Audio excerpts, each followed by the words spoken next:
কৃষ্ণ হচ্ছেন সকলের নিরাপত্তার পরম প্রতিশ্রুতি।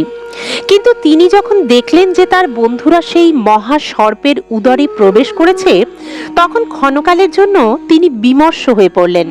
তার স্বকীয় মায়াশক্তি কি অদ্ভুতভাবে কাজ করে সেটা দেখে তিনি অত্যন্ত বিস্মিত হলেন। তিনি তখন ভাবতে লাগলেন কিভাবে এই অসুরটিকে হত্যা করা যায়, অথচ এই বালক এবং গোবৎসদের উদ্ধারও করা যায়। যদিও কৃষ্ণের উদ্বিগ্ন হওয়ার কোনো কারণ নেই, তবুও তিনি এইভাবেই ভাবতে লাগলেন। অবশেষে তিনি উপায় স্থির করে সেই অসুরের মুখে প্রবেশ করলেন। এইভাবে কৃষ্ণকে প্রবেশ করতে দেখে মেঘের অন্তরালে অবস্থিত দেবতারা ভয়ে হাহাকার করে উঠলেন, এবং সেই সময় কংস আদি রক্ত মাংসভুক রাক্ষসেরা অত্যন্ত আনন্দিত হলো।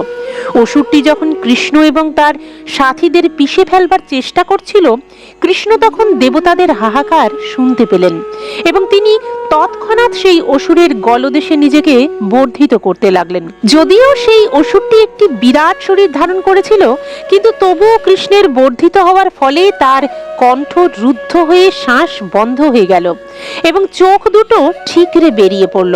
তার প্রাণবায়ু কোনো দিক দিয়ে বেরোবার পথ না পেয়ে তা ব্রহ্মরন্ধ্র ভেদ করে বেরিয়ে গেল। এইভাবেই সেই অসুরটির মৃত্যু হলো। কৃষ্ণ তখন তার বন্ধুদের এবং গোবৎসদের প্রতি তার করুণাঘন দৃষ্টিপাত করে তাদের চেতনা ফিরিয়ে আনলেন এবং সেই অসুরের মুখ থেকে বেরিয়ে এলেন। কৃষ্ণ যখন অঘাসুরের মুখে ছিলেন, তখন সেই অসুরের আত্মা এক অদ্ভুত জ্যোতিতে 10 দিক উদ্ভাসিত করে কৃষ্ণের বেরিয়ে আসার প্রতীক্ষায় আকাশে অবস্থান করছিল, এবং কৃষ্ণ যখন বেরিয়ে এলেন, তখন দেবতাদের সামনে সেই জ্যোতি কৃষ্ণের দেহে লীন হয়ে গেল। আনন্দে আত্মহারা হয়ে স্বর্গের দেবতারা পরমেশ্বর ভগবান শ্রীকৃষ্ণের ওপর পুষ্প বৃষ্টি করতে শুরু করেন এবং এইভাবেই তারা তার আরাধনা করলেন। অপ্সরারা আনন্দে মগ্ন হয়ে নৃত্য করতে লাগলেন এবং গন্ধর্বেরা সুমধুর সুরে ভগবানের বন্দনা করতে লাগলেন। বাদকেরা বাদ্য বাজাতে লাগলেন, ব্রাহ্মণেরা বৈদিক মন্ত্র উচ্চারণ করতে লাগলেন এবং ভগবানের সমস্ত ভক্তরা জয়ধ্বনি দিতে লাগলেন, জয় জয়, পরমেশ্বর ভগবান শ্রীকৃষ্ণের জয়।